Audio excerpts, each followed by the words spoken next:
I don't care about your mother. I'm in the middle of something, so don't interrupt me. She's got 6 months to live anyway. You knew she was going to be gone soon, so don't call me up every time. You can take care of your own mother yourself. One day, I received a phone call informing me that my mother was in critical condition. When I rushed to call my husband, he spat out cold words at me, as if he had no regard for human life. I sat there in a daze with the phone in my hand, thinking about my mother. I wanted to show her how happy I was with my marriage. I believed it would be the greatest repayment I could give her. But now, I might not be able to fulfill my promise. I wiped away the tears that were welling up in my eyes and ran to the hospital. I'm sure my husband is still so absorbed in his hobbies that he has forgotten about our phone call, unaware of the unexpected tragedy that awaited him after that. My name is Sophia. I'm a 27-year-old housewife living with my husband Emery, who is 2 years older than me.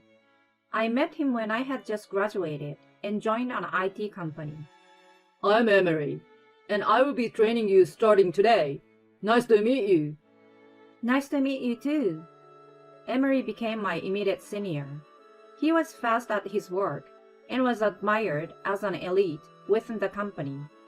He also had many hobbies, such as karaoke, bowling, darts, and baseball, and always seems to enjoy talking about his private life. Emery was the kind of person I admired and adored. When I was 26 and he was 28, we started dating. And after 3 months of dating, we decided to get married. There is a big reason why we got married in such a short period of time. It is because my mother was sick in the hospital. My mother was unmarried when she gave birth to me, and she raised me all by herself. However, she had a chronic illness that often caused her to have breathing problems and nausea. I did my best to support her during those times, and we lived together so I could help her out. Then one day, my mother's chronic illness rapidly worsened, and she was finally told that she had only 6 months to live. She was so shocked that she could not stop crying. But when I told her about our marriage, she said, "Sophia, congratulations! Please live happily for me." She congratulated me with a big smile on her face. As a last act of filial piety, I could perform as a daughter.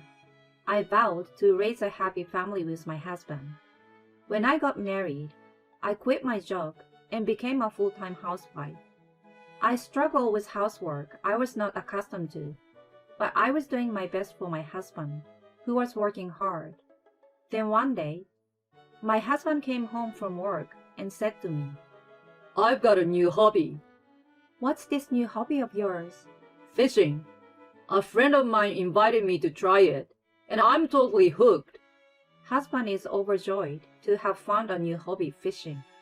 However, his addiction to fishing was clearly unusual compared to his other hobbies. Whenever my husband had a day off from work, he would go to the beach with his friends.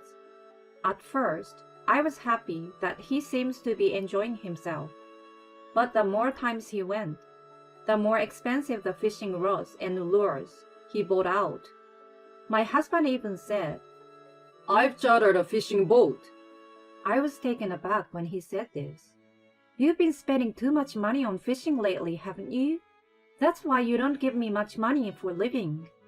It's fine to have fun, but for the sake of the family budget, why don't you moderate your spending?" I was worried that our finances were getting tighter and asked my husband to be mindful of it. But my husband, with a nonchalant look on his face, says to me, It's my hard-earned money.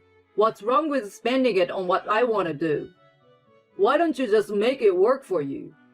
I can't hide my surprise at the fact that he leaves everything about our life to me. Then, my husband tells me a fact I never expected. I've told my mother that the food you make is lousy. Learn from my mother, a senior housewife, and cook properly from now on. Unbeknownst to me, my husband had been complaining to my mother-in-law. Since her husband passed away a few years ago, She has been living alone in a house some distance away from us. My husband was worried about her, so he went to check on her from time to time, and he told her how stressed out he was about me. After that, my mother-in-law visited our house often and started blaming me. Both my husband and my mother-in-law treat me coldly, and I always felt helpless. When I talked to them about money, they insisted that I should take care of it myself, so I spent my days visiting my mother, draining my savings from my unmarried days.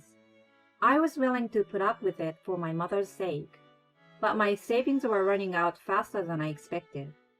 I don't have much money left. Please give an actual allowance. I told you I don't want to.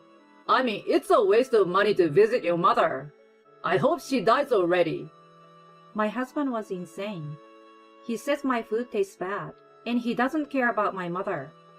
I couldn't see any vision of being happy with my husband like this, and I murmured in my heart that I might not be able to fulfill the vow I made to my mother. A few days later, on a cold night, I received a call. It was from the hospital, where my mother was hospitalized, and I suddenly broke out in a cold sweat. I was afraid that something might have happened to my mother. I fearfully pressed the receiver button on my cell phone. Your mother has been rushed to the emergency room and is in critical condition. I heard the doctor's voice. Okay, I'm on my way. With that, I hung up the phone and immediately called my husband. Hello? I'm in the middle of something. My husband was in the middle of something and tried to hang up on me right away.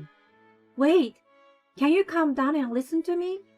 I just got a call from the hospital that Mom's life is in danger, so you need to come to the hospital right away. I'm on my way too. However, my husband doesn't change his tone and says to me, Huh? Why do I have to go? It's your mother's business, so why don't you go alone? I'm just enjoying a night of fishing. Don't bother me.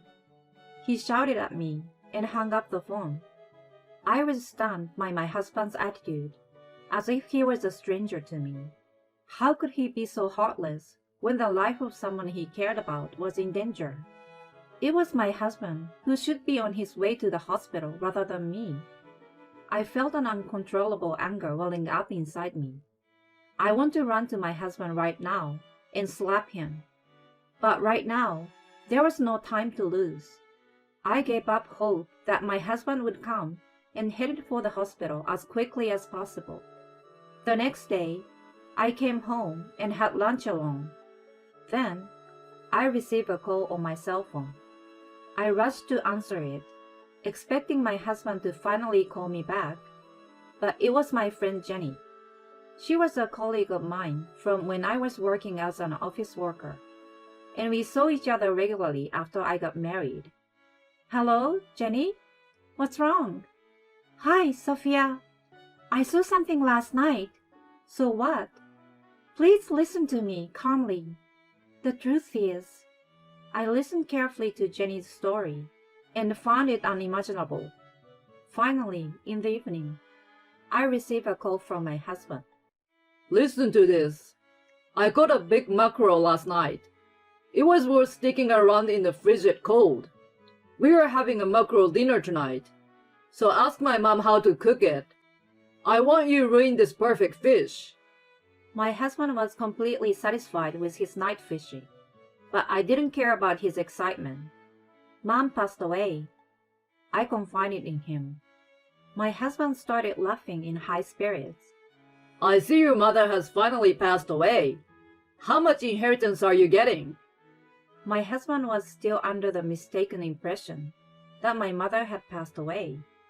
I spoke the truth clearly and indignantly. Not my mother. Your mother passed away while you were indulging in a night of fishing. Yes, the mother who was rushed to the emergency room was not my mother, but my husband's mother, my mother-in-law. My mother-in-law was at the sauna near her house and had a myocardial infarction while she was there, probably due to the extreme rise and fall of her blood pressure caused by the difference in temperature between the outside and inside. My mother-in-law was rushed to the emergency room, but her body was already stiff and she passed away. I tried to call my husband many times, but my husband kept blocking my calls, and I never heard from him again that day. This was the first time he learned of his mother's death. When I get home, you will have to explain everything, he said, and hung up the phone. At this moment, I realized how much my husband had been looking forward to my mother's death, and I despaired of his true nature. Why did I marry such a man? I was at a loss, but I decided to have a proper talk with him, and waited for his return. About 30 minutes after the phone call, he came home in a hurry. He started questioning right when setting foot inside the house. Hey, what do you mean my mom's gone? Why didn't you call me? He's pissed off that it's my fault, but I don't understand what he's saying. Huh? I called you several times last night, and yet, who is the one who has been blocking my calls all this time? I said somewhat agitatedly, but my husband said, You're the one who talked about her in a confusing way. If I had heard it was my mom, I would have stopped fishing and go to the hospital right away. Even if it was an accident, you might as well have killed her. It should have been your mom who died, he said to me. I can't get anywhere talking to you.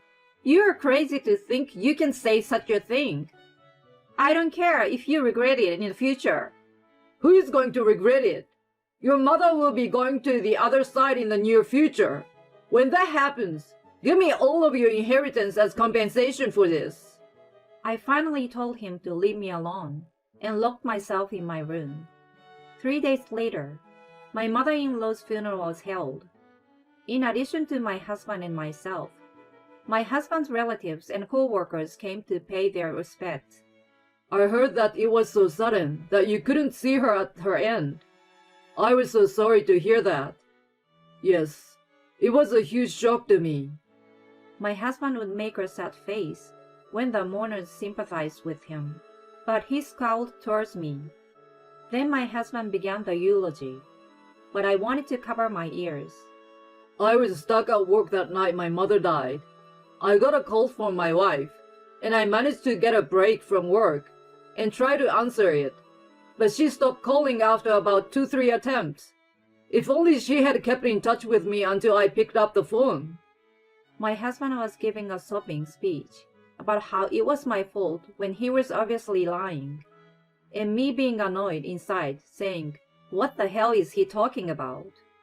The mourners who didn't know the truth started giving me the cold shoulder, and I heard one of the relatives say, "That girl is not a good wife to make her husband so sad like this." I was unreasonably blamed. I was at the height of my anger. My husband was still in the middle of his speech, but I grabbed the microphone from him. "I'm sorry to interrupt. I have something I have to tell you all." Sophia, what are you doing? Are you going to ruin my mother's funeral? I'm going to tell the truth, and you're going to shut up and listen. What? The truth? I shook off my husband's protest and played the voice recorder I was holding. I had secretly recorded my conversation with my husband when he returned from fishing. I had recorded my repeated attempts to contact him, his refusal to accept my phone calls, and his desire for my mother's inheritance. Everyone stared in shock as my husband's true nature came to light. When exposed to the conclusive evidence, my husband did not know what to do. I thought there was no way to get away with this, but he stubbornly resisted. If you thought you couldn't get through, why didn't you call my office? There is no way I could use my cell phone while I was at work. There was no evidence on the voice recorder that my husband had gone fishing at night. But I still had one important fact. You were never working in the first place. Take a look at this video. I took out my phone and showed him a video. It was a video of him enjoying a fishing date with a young woman at an offshore fishing pond. Recording without permission? Who did this? My husband suspected me at first, But I told him, I was home all that night, so it wasn't me. Then, one of the mourners stands up and says, it was me. That mourner was Jenny. She had called me earlier to tell me that she had seen something, and it was a scene of my husband's affair. At first, I doubted my eyes, but no matter how many times I looked, all I could see was Emery on a date with a young woman. So I couldn't help but take a video of it and send it to Sophia. When Jenny sent me this video, I was shocked. While his mother was in an emergency room, her son was cheating on his wife without a care in the world. I can't help but feel sorry for his mother, that she won't get to see him before dying because of it. When the evidence of the affair was revealed, my husband finally lost his words and collapsed to his knees. He cried out to me, Please forgive me. Then I replied, I don't want to be with a scumbag who mistreated my mother and his own mother's life. I said firmly. The funeral was messy, but somehow it ended. I demanded a divorce from my husband, and he complied without a single complaint. My ex-husband had no savings at all, not only because he spent a lot of money on fishing equipment, but also because he had an affair with a woman. He barely had enough money from his mother's inheritance to pay me alimony, and it was a shameful sight to see an old man trying to rely on his parents' money. In addition, since people from my ex-husband's company attended the funeral, he had gained a bad reputation within the company and was completely isolated. Although he had always been an elite man who could do a good job, his career path was cut off due to his numerous misdeeds, and he was finally forced to resign from his job. When I went to visit my mother, I told her about the divorce. I couldn't be happy with that man. I'm so sorry I couldn't fulfill my promise. I apologized to my mother with tears in my eyes. She took my hand in hers and said, You have nothing to apologize for. I don't want you to be happy with someone who can't take care of you. I hope you will meet a man you can truly love. I will be watching over you from heaven to make sure you both are happy.